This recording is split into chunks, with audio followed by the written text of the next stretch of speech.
This is Main Street Rob, and I'm doing my village walks in Eastern Ontario. Today we're going to be going to the community of Avonmore. Avonmore, Ontario, a little community of about 330 people, about 20 minutes north of Cornwall, an hour's drive from Ottawa, and certainly a very picturesque community. So here we are on the outskirts of Avonmore. You can see in the distance here the train crossing guards. This is a very important part of the Avonmore community, and we'll come back to that in a few minutes. And where else would you start a village walk but at the post office? And here we are at the Avonmore post office, somebody coming in to pick up their mail. This is situated beside this beautiful cenotaph, which commemorates those in the Avonmore area who died in not only the First World War, 1914 to 18, but also the Second World War. Sergeant Albert Tinkus, Cecil Bethune, Lauren Bethune, Linda Blair, Ineas Grant, Duncan Macaulay. There's another Tinkus, Roy Tinkus, Wilfred Warner. Kept up very nicely and obviously showing community pride. This post office here was the subject of a lot of interesting community involvement in 1991 when Canada Post decided that they were going to close this post office down. And the folks banded together and went to Parliament Hill on one occasion and certainly did everything they could to ensure that the post office remained. And it actually did, as you can see. It became the first self-service post office in Canada, and still functions today. So that's over 30 years it's been here, just serving this community. We're going to go down that way in a few minutes, but what I wanted to do was take you up the street a little ways toward the Presbyterian Church. You can see folks in this community are very big on Canada, and there are a lot of Canadian flags that can be seen. This part of town, not as elegant as the southern part, but definitely neat and prim, and reflecting a lot of community pride. Continuing up Main Street, you'll see on the left there the Presbyterian Church, but even the side streets, this is Johnson Street, always well maintained. People here take a great pride in the surroundings. Very attractive little homes. This church, the Presbyterian Church, was actually built in 1946 to replace one that stood there for almost 50 years before it burned down. And it has a history, this Presbyterian Church, that goes back to 1886 when it was located outside of Avonmore. I believe they eventually established one here in 1890. Therefore, this particular church and the congregation have a tremendous history. What I want to show you here on the right is a mixture of a Canadian flag, and it looks like the Scottish blue and white. A lot of Gaelic folks here. Of course, they claim that the word Avonmore means great river. I think it also means something very special, tranquil, and certainly that's what I would say about this particular community. So let's take a little walk up to Railway Street on currently on the main street.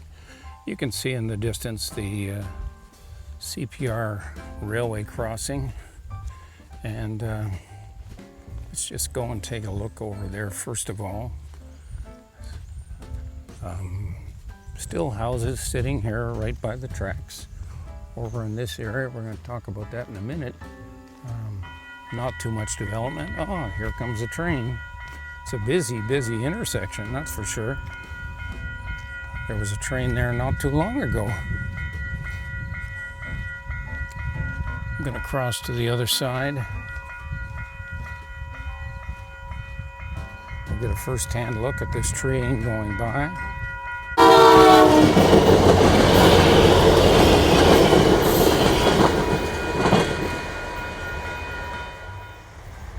Not too much to that train. You can see it going in the distance. There's actually only one track here. At one time there were two tracks. But this was a very important area because in 1886, the CPR Railway put in a station in Avonmore. Between Montreal and Toronto, this station would exist.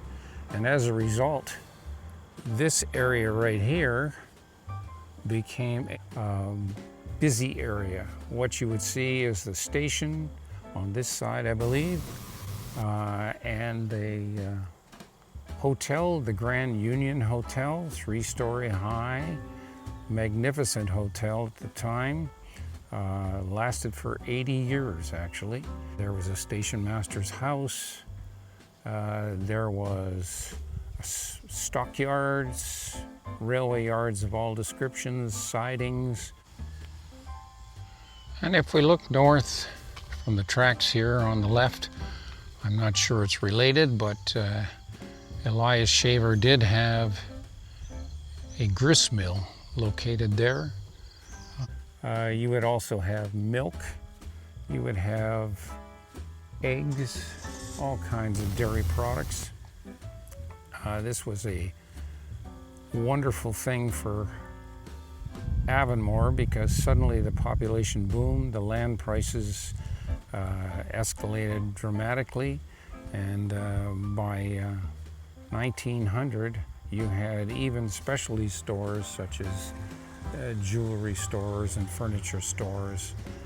When you look today, there's not too much exciting going on here. All of those buildings have disappeared, and Murray Barclay has indicated in his book that he brought someone up here from Heritage Canada who looked around, and Murray was explaining all of these wonderful things that existed here, and all the lady could say is, you do have quite an imagination.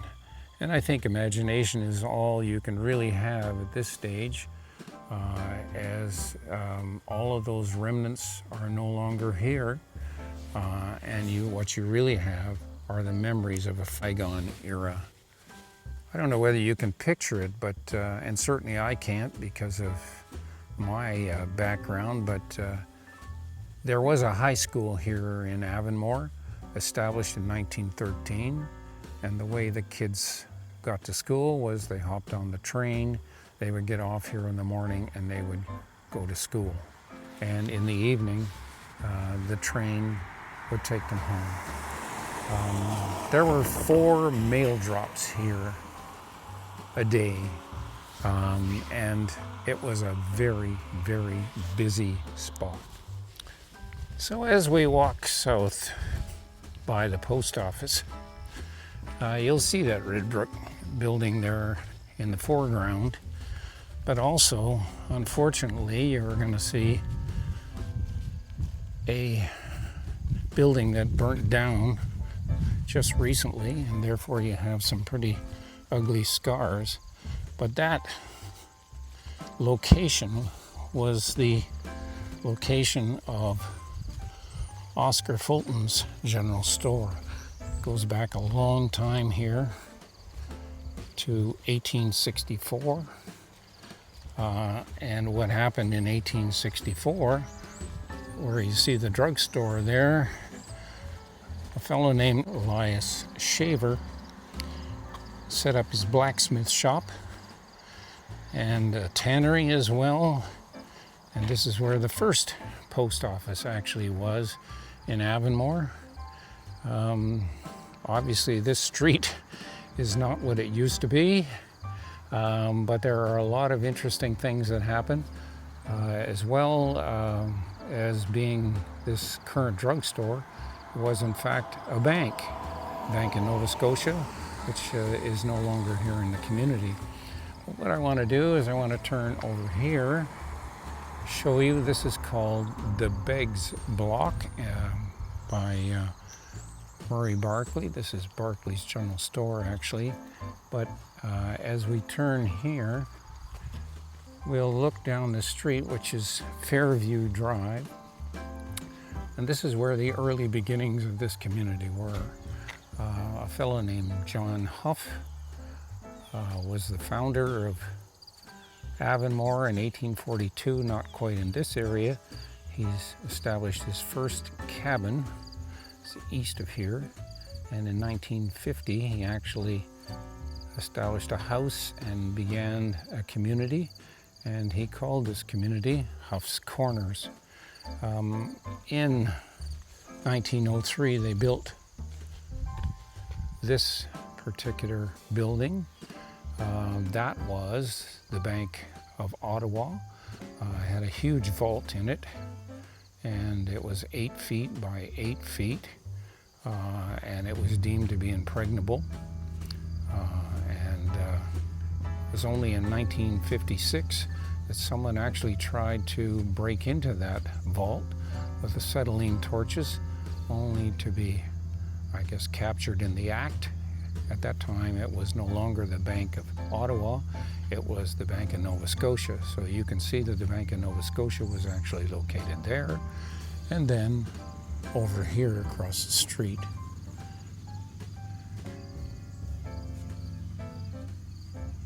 What you can try and imagine is that in 1860, John Huff in his community decided to set up the first agricultural fair.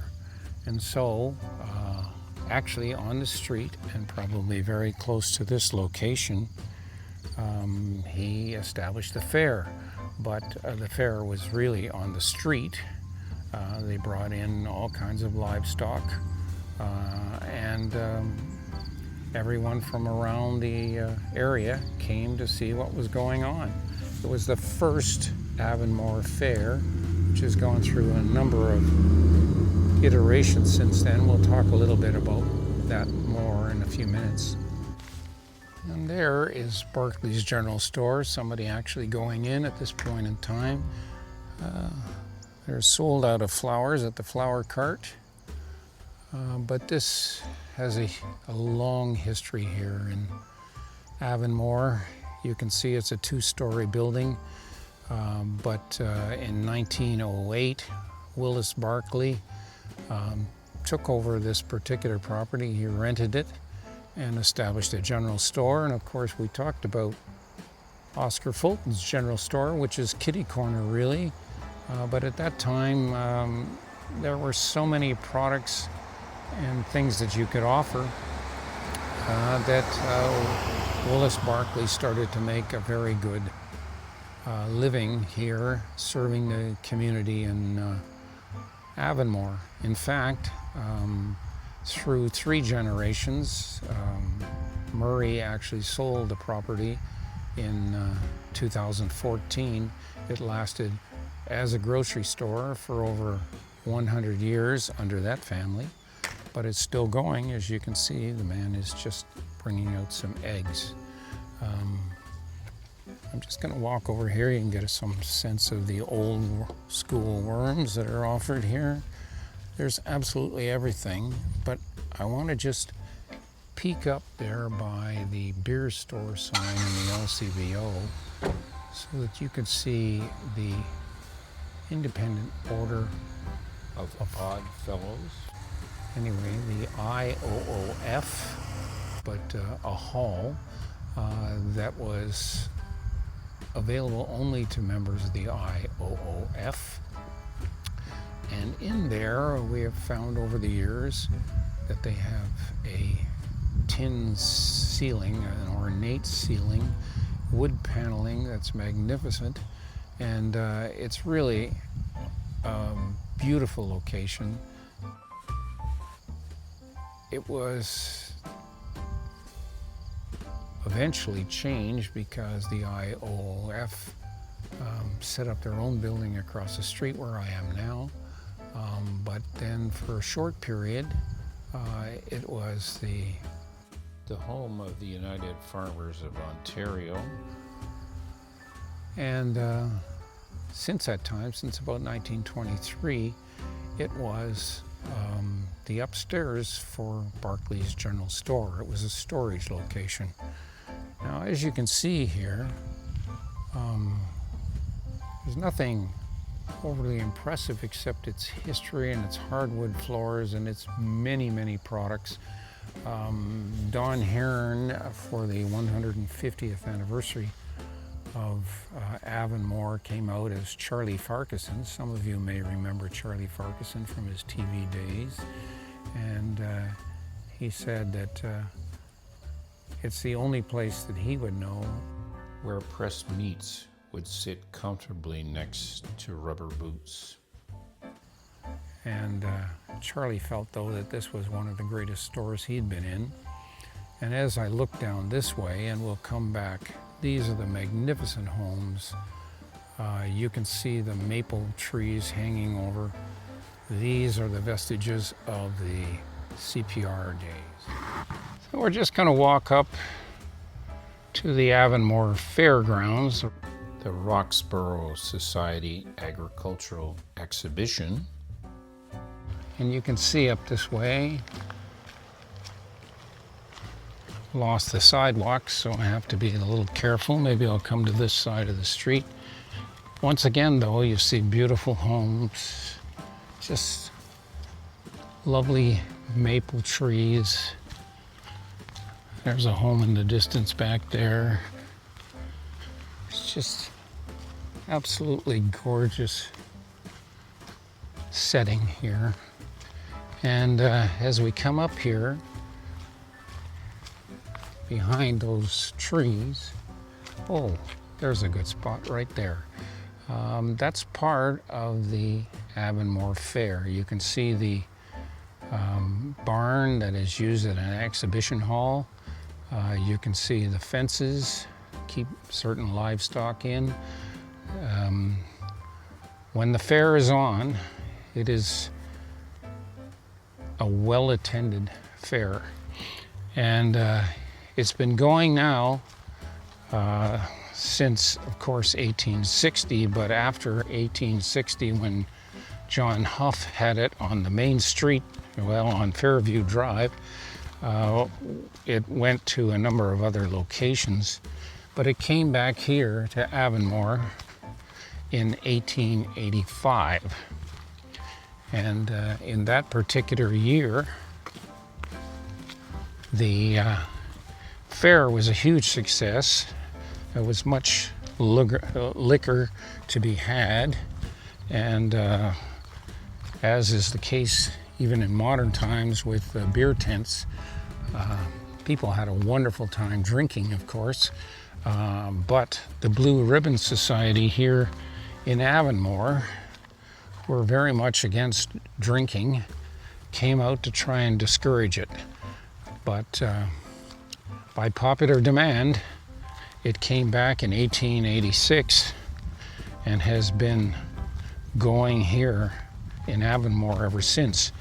But just to let you know, while we have permanent fairgrounds here that were established in 1920, the early fairgrounds were actually east of Avonmore, down near where Highway 43 exists, and for a number of years they went on there. This particular building here is called North Stormont Place, and over there you'll see the Roxborough Public School, elementary school, and just beyond that, actually, you'll see the Upper Canada District School Board, So obviously education is very important here.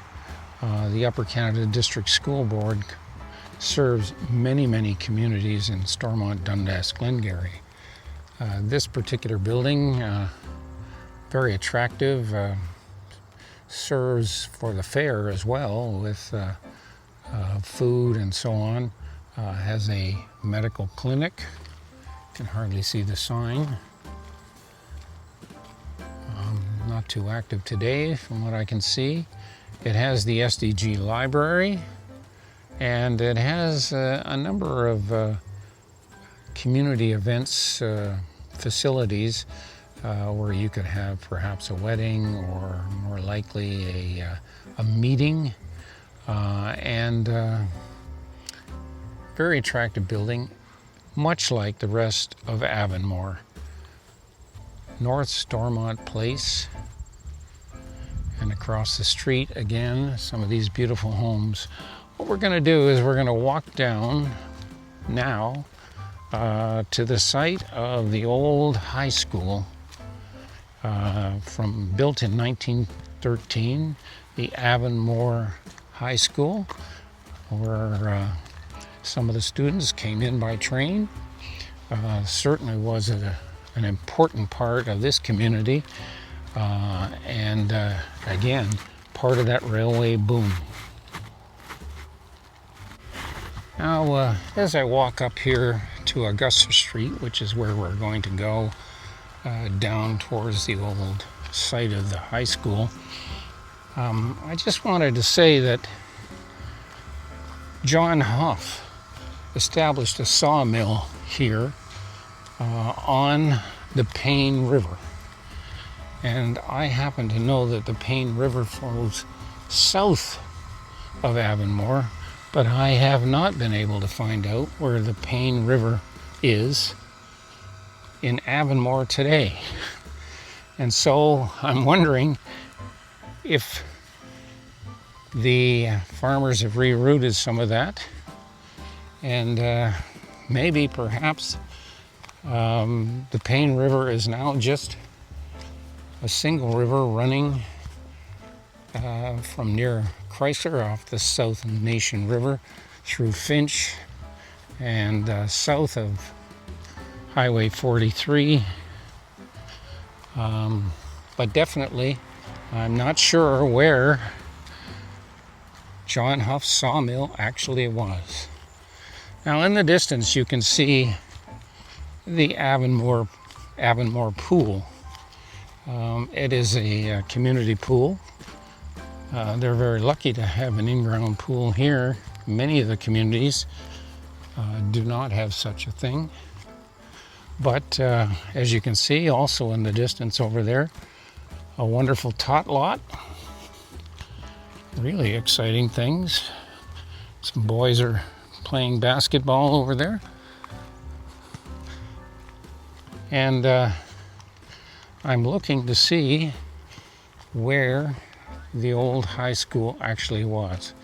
And apparently, it's just about where that pool is today. It's no longer here, like so many things, unfortunately, in Avonmore. But that high school had a number of important graduates, and it has now, I guess, been replaced in this area by Tagway High School, which is just a little east of here on Highway 43. A beautiful high school. Has students from not only Avonmore but from all around, and it also has international students. We find students who come here from Spain. We find students who come here from China. It's certainly a multicultural opportunity, and unfortunately we're not going to be able to get to see that high school today, but it is a beautiful, beautiful high school. I don't want to dwell on this particular house except to show you the 16332 postal number, which in doing my research here has driven me absolutely crazy, because all of the historical records associated with it that I've been able to look through have the actual addresses. For example, number 3 Main Street, number 13 Main Street. I have no idea where they are now, and I've been trying desperately to find out how I can interpret these GPS codes, which are used, of course, for fire purposes. And I should point out there's a fire station really behind that pool back there. But while it's good for fire problems, it isn't something that is good for historical records. Now, I just wanted to show you this particular church, St. James United Church. Beautiful church, built in 1925. And I think when you look at that, and then you start to look at the rest of Main Street here with these homes, we'll walk just a little ways down here and you'll see what I mean. They are so attractive. There's number 15 Main Street. That's good to know. And they're kept up so well. People are so proud of their homes, and rightfully so. Avonmore is a magnificent place. I can just picture coming down here in another few weeks when all those big maple trees are in full color, and it must be a really gorgeous drive. So I'm sure there are many people that have taken this walk that I'm taking now and been very impressed, but I can't help but think that some of the important families within this particular community still live here. One that I'm thinking of is the Wirts. Jim Wirt was, in fact, the mayor of North Stormont a few years back, and recently his wife, Nancy Wirt, who was awarded the Senior of the Year for North Stormont Township. She's been active in that Avonmore Fair for many, many years, and she does so many things in this community. So, a tribute. And speaking of tribute, I just want to say thanks again to Murray Bartlett for his research, and particularly to a publication that was put together in 1992 for the 150th anniversary of Avonmore. I believe it's the sesquicentennial, oh, I can't say it. Anyway, the 150th anniversary of Avonmore. So as I look out here at this beautiful park, boys are no longer playing basketball, but the pool, of course, is shut down probably in preparation for the winter. Back behind this little maple tree, you can see the fire hall, and the flag, of course, flying proudly. Everything about this community is neat and tidy, and it just is a very impressive little community. But if you look at it, things boomed here in the late 1800s, and even through the war years, while those trains were taking troops to the East Coast, or while they were going through Avonmore trying to find volunteers to join the forces in the Second World War. You wonder, why has Avonmore not grown? Well, you can look at it and say, maybe it's just because, like the railways, things have really changed in terms of passenger traffic. For example, 1960 was the last passenger train here in Avonmore. The trains now are used more for long haul and heavy cargo, and trucks have taken over. After the war, in particular the Second World War, you had a lot of trucks that were starting to be used. You find cities that have grown, starting to take away some of the things that the general stores would have provided in the past. And even today, now, you can order things online. So it's been hard on smaller communities, particularly if they're not very close to urban communities. Folks here are not too far from Cornwall, but quite a ways from Ottawa. And so therefore, it seems likely that places like Avonmore are going to continue to maintain their population, but not grow significantly.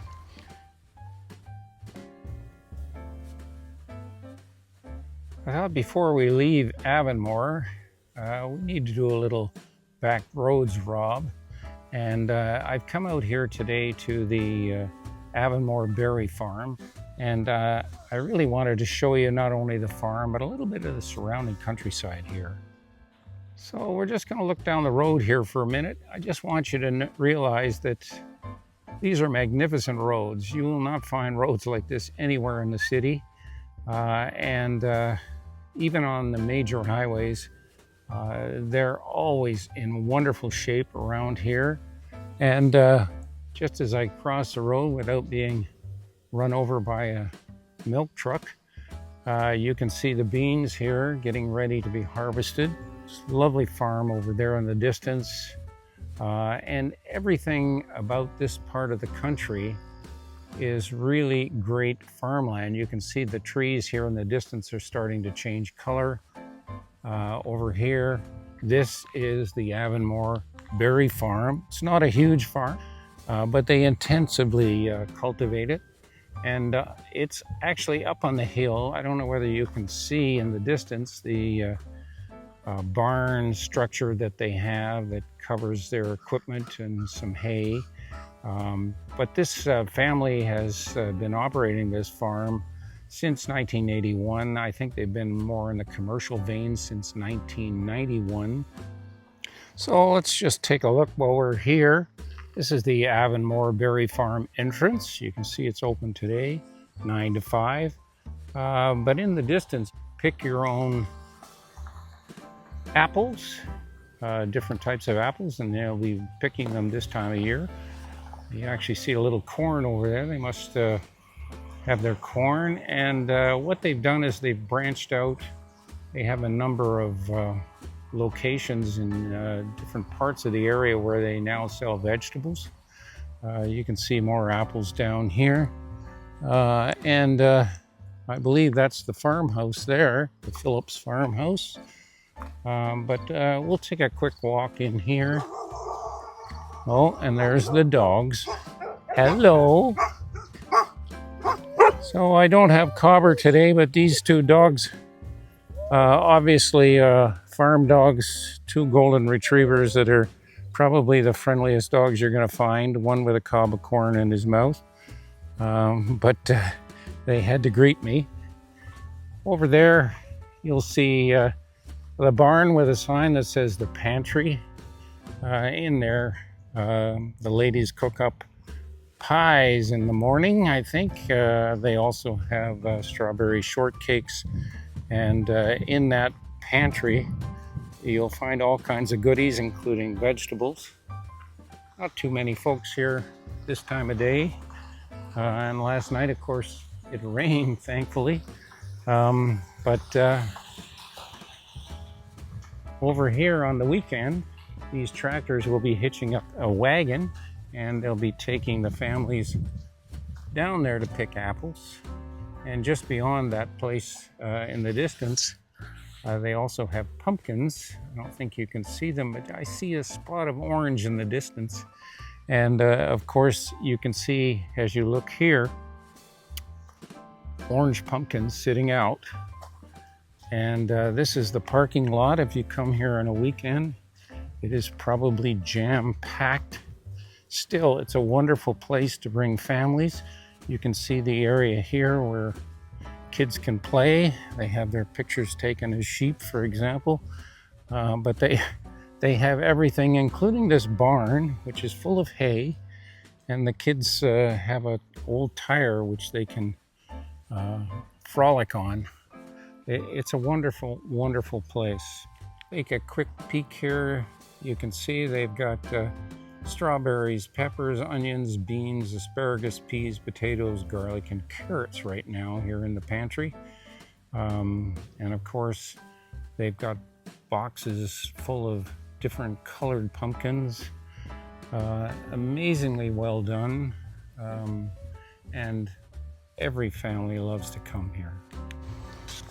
So as we wrap up here in Avonmore, let me just say, it may be small, but the stories here are vast. From sawmills on the Payne River to things like railway hotels and even ice cream parlors that came after the railways came through. Things have changed. Some of the landmarks have faded, but the spirit, and it's very obvious here in Avonmore that the spirit remains. In the homes that line Main Street that we saw, the gorgeous homes, and the fairgrounds that come alive each summer, and with the people who continue to shape this place and look after it with pride. So thanks for walking with me today. And if you have any memories or photos or stories you'd like to share on Avonmore, I'd love to hear them. Because history just isn't what we remember, it's what we choose to pass on to others. So thanks again.